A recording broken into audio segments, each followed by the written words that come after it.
सुबह का सूरज धीरे धीरे धारापानी गांव के ऊपर से निकल रहा था, जिससे हिमालय की चोटियां नारंगी और सुनहरे रंग में रंग गई थी।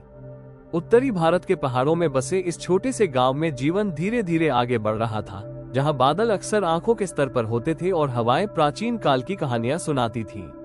पत्थर के घरों और घुमावदार रास्तों के बीच अर्जुन नाम का एक युवक रहता था। वो 21 साल का था, दुबला पतला और दुबला पतला। उसकी आंखें क्रोध या अहंकार से नहीं, बल्कि अधूरे सपनों की शांत तीव्रता से जलती थी। एक चरवाहे का बेटा अर्जुन मवेशियों और फसलों के बीच बड़ा हुआ था। पहाड़ की चोटी से दुनिया को देखता था, हमेशा सोचता रहता था कि घाटियों के पार क्या है। छोटी उम्र से ही अर्जुन को मशीनों से लगाव था। रेडियो, जनरेटर, टूटी हुई घड़ियां, पेंच और सर्किट वाली कोई भी चीज उसका ध्यान खींचती थी। वो उन्हें अलग अलग कर देता था, हमेशा उन्हें सही तरीके से वापस नहीं जोड़ता था, लेकिन हमेशा कुछ नया सीखता था। इलेक्ट्रॉनिक्स के लिए उसका जुनून बेजोड़ था, लेकिन धारापानी में अवसर एक दुर्लभ वस्तु थी। गांव में कोई कॉलेज नहीं था, कोई इंटरनेट नहीं था और बिजली भी हर दिन सिर्फ कुछ घंटों के लिए आती थी। उनके पिता मोहन एक दयालु लेकिन व्यवहारिक व्यक्ति थे।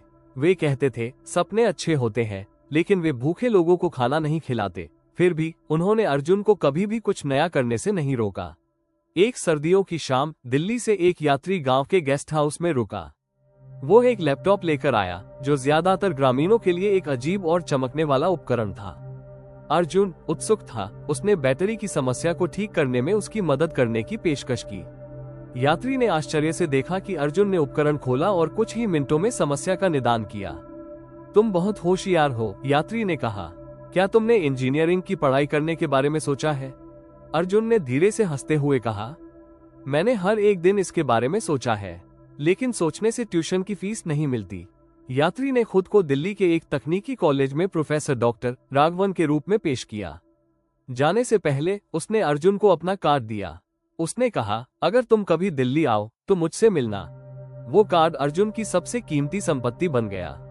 अगले साल अर्जुन ने तैयारी शुरू कर दी। उसने स्कूल टीचर से पुरानी किताबें उधार ली, मिट्टी के तेल के लैंप की मंद रोशनी में पढ़ाई की और जो भी सामग्री मिल सकी उससे खुद को भौतिकी और गणित पढ़ाया। रात में जब पहाड़ शांत होते और आसमान सितारों से भरा होता, तो वो सर्किट बोर्ड और लेक्चर हॉल के सपने देखता। उसने एक तकनीकी विश्वविद्यालय में आवेदन किया और तमाम मुश्किलों के बावजूद प्रवेश परीक्षा पास कर ली। लेकिन ये खुशी ज्यादा दिन नहीं टिकी। दिल्ली में यात्रा, एडमिशन और रहने का खर्च उसके परिवार की क्षमता से ज्यादा था। उसके पिता ने अपनी मामूली आय के बावजूद पहले सेमेस्टर के खर्च के लिए अपने आधे पशुधन को बेच दिया। मोहन ने कहा, जाओ देखो पहाड़ियों के पीछे क्या है। हमने यहाँ से दुनिया को काफी समय से देखा है। दिल्ली बहुत ज्यादा आकर्षक थी। शोर, ट्रैफिक, लोग, ये सब अर्जुन पर ज्वार की तरह टूट पड़ा। उसने एक भीड़ भाड़ वाली झुग्गी में एक छोटा कमरा किराए पर लिया और अपना खर्च चलाने के लिए मोबाइल फोन की मरम्मत का पार्ट टाइम काम शुरू कर दिया। कॉलेज में उसे शुरू में संघर्ष करना पड़ा। कक्षाएं अंग्रेजी में थी, प्रयोगशालाएं ऐसे छात्रों से भरी हुई थी जो इंटरनेट और कोचिंग सेंटरों के साथ बड़े हुए थे। अर्जुन को ऐसा महसूस हुआ जैसे वो दिग्गजों के शहर में एक गांव का लड़का है। लेकिन उसने हार नहीं मानी। वो सुबह सुबह पढ़ाई करने के लिए उठता था, देर रात तक काम करता था और हर एक रुपये का बुद्धिमानी से इस्तेमाल करता था। उसके कपड़े सादे थे, उसका खाना कम था, लेकिन उसका जोश अटूट था। प्रोफेसरों ने उसके समर्पण को नोटिस करना शुरू कर दिया। उसने ऐसे सवाल पूछे जो दूसरे लोग पूछने के बारे में नहीं सोचते थे और प्रयोगशाला में प्रोटोटाइप बनाने में घंटों बिता दिए। डॉक्टर राघवन, जो अब उसके गुरु हैं, अक्सर दूसरों से कहते थे, बिना बिजली वाले गांव का ये लड़का ज्यादातर स्नातकों से बेहतर इलेक्ट्रॉनिक्स समझता है। अपने अंतिम वर्ष में अर्जुन ने एक कम लागत वाली सौर बैटरी डिजाइन की जो ग्रामीण घरों को 12 घंटे तक बिजली दे सकती थी। इस डिवाइस को स्क्रैप मटेरियल और साधारण घटकों का उपयोग करके बनाया गया था, जिसकी लागत 500 रुपये से भी कम थी। उन्होंने इसका नाम उजाला रखा, सभी के लिए प्रकाश। कॉलेज ने उनके प्रोजेक्ट को एक राष्ट्रीय नवाचार प्रतियोगिता में प्रस्तुत किया। अर्जुन, नर्वस लेकिन आशावान, अंतिम प्रस्तुति के लिए मुंबई गए। वो मंच पर खड़ा था, अपनी एकमात्र औपचारिक शर्ट पहने हुए, जजों के पैनल का सामना कर रहा था। पहले तो उसकी आवाज कांप रही थी, लेकिन धारापानी जैसे गांवों के बारे में बोलते समय वह मजबूत हो गया, जहां बच्चे लालटेन पर पढ़ते थे और परिवार अंधेरे में रहते थे। जब उसने अपनी बात समाप्त की तो वहां सन्नाटा छा गया, फिर तालियां बजी। वो जीत गया। पुरस्कार न केवल एक ट्रॉफी थी, बल्कि उजाला को बड़े पैमाने पर विकसित करने के लिए अनुदान भी था। निवेशकों ने रुचि दिखाई और जल्द ही अर्जुन ग्रामीण ऊर्जा समाधानों पर केंद्रित एक स्टार्टअप का नेतृत्व कर रहा था। साल बीत गए। अर्जुन की कंपनी उजाला टेक पूरे भारत में 2000 से अधिक गांवों में सौर ऊर्जा लेकर आई। उन्होंने छोटे शहरों से इंजीनियरों को काम पर रखा, स्थानीय युवाओं के लिए प्रशिक्षण कार्यक्रम बनाए और अपने मिशन पर अड़े रहे।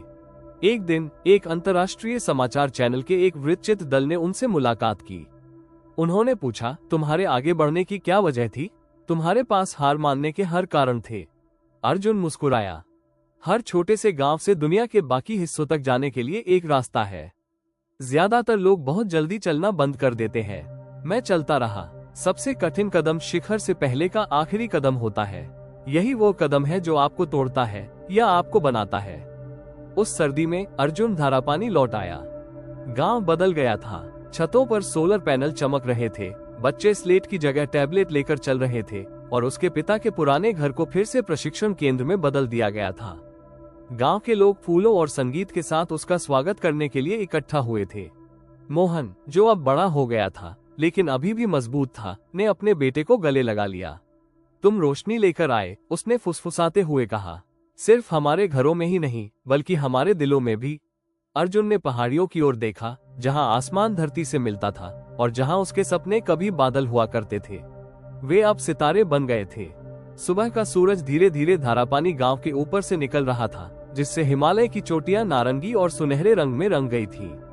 उत्तरी भारत के पहाड़ों में बसे इस छोटे से गांव में जीवन धीरे धीरे आगे बढ़ रहा था, जहां बादल अक्सर आंखों के स्तर पर होते थे और हवाएं प्राचीन काल की कहानियां सुनाती थीं।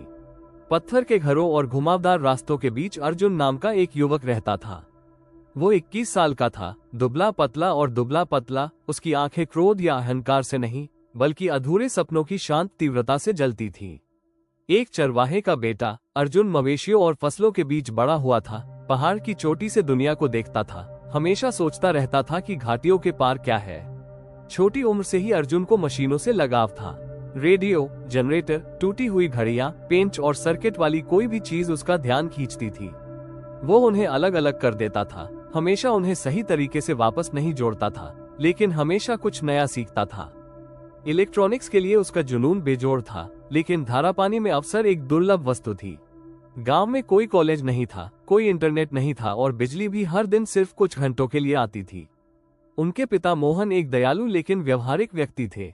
वे कहते थे, सपने अच्छे होते हैं, लेकिन वे भूखे लोगों को खाना नहीं खिलाते। फिर भी उन्होंने अर्जुन को कभी भी कुछ नया करने से नहीं रोका। एक सर्दियों की शाम दिल्ली से एक यात्री गांव के गेस्ट हाउस में रुका। वो एक लैपटॉप लेकर आया, जो ज्यादातर ग्रामीणों के लिए एक अजीब और चमकने वाला उपकरण था। अर्जुन उत्सुक था। उसने बैटरी की समस्या को ठीक करने में उसकी मदद करने की पेशकश की। यात्री ने आश्चर्य से देखा कि अर्जुन ने उपकरण खोला और कुछ ही मिनटों में समस्या का निदान किया। तुम बहुत होशियार हो, यात्री ने कहा। क्या तुमने इंजीनियरिंग की पढ़ाई करने के बारे में सोचा है?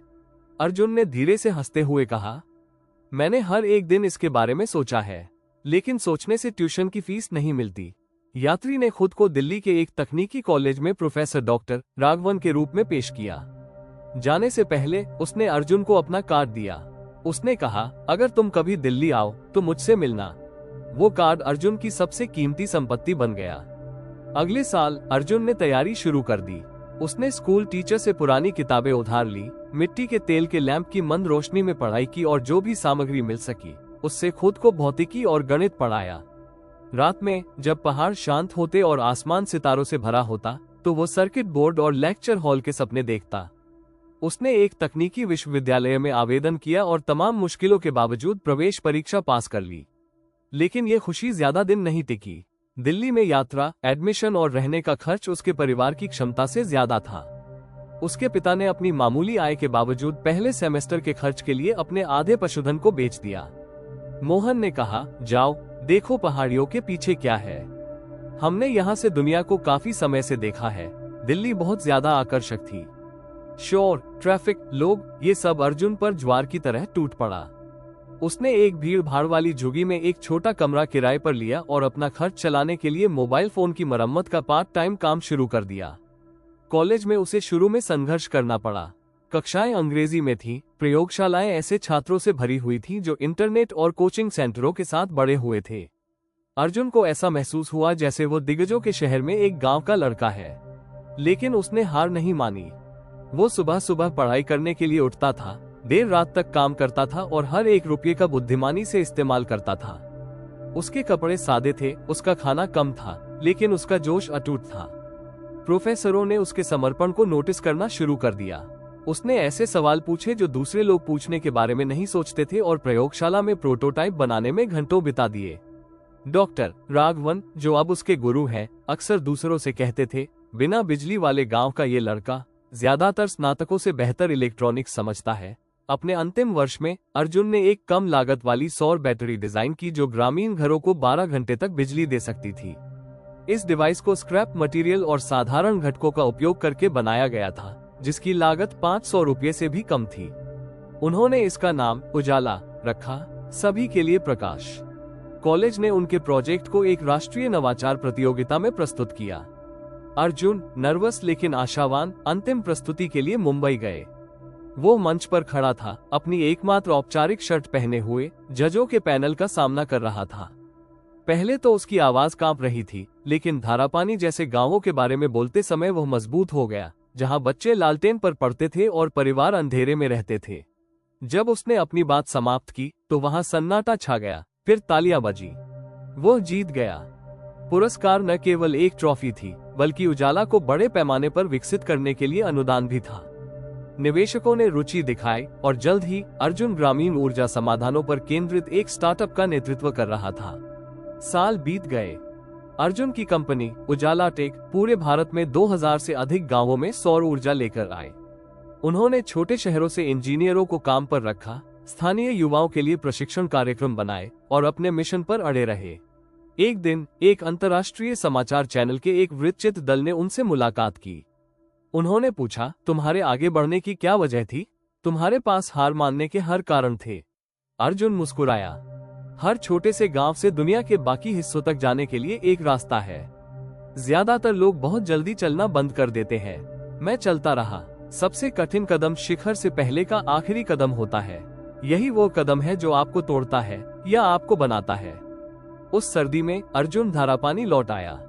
गांव बदल गया था। छतों पर सोलर पैनल चमक रहे थे, बच्चे स्लेट की जगह टैबलेट लेकर चल रहे थे और उसके पिता के पुराने घर को फिर से प्रशिक्षण केंद्र में बदल दिया गया था। गांव के लोग फूलों और संगीत के साथ उसका स्वागत करने के लिए इकट्ठा हुए थे। मोहन, जो अब बड़ा हो गया था लेकिन अभी भी मजबूत था, ने अपने बेटे को गले लगा लिया। तुम रोशनी लेकर आए, उसने फुसफुसाते हुए कहा। सिर्फ हमारे घरों में ही नहीं, बल्कि हमारे दिलों में भी। अर्जुन ने पहाड़ियों की ओर देखा, जहां आसमान धरती से मिलता था और जहां उसके सपने कभी बादल हुआ करते थे, वे अब सितारे बन गए थे।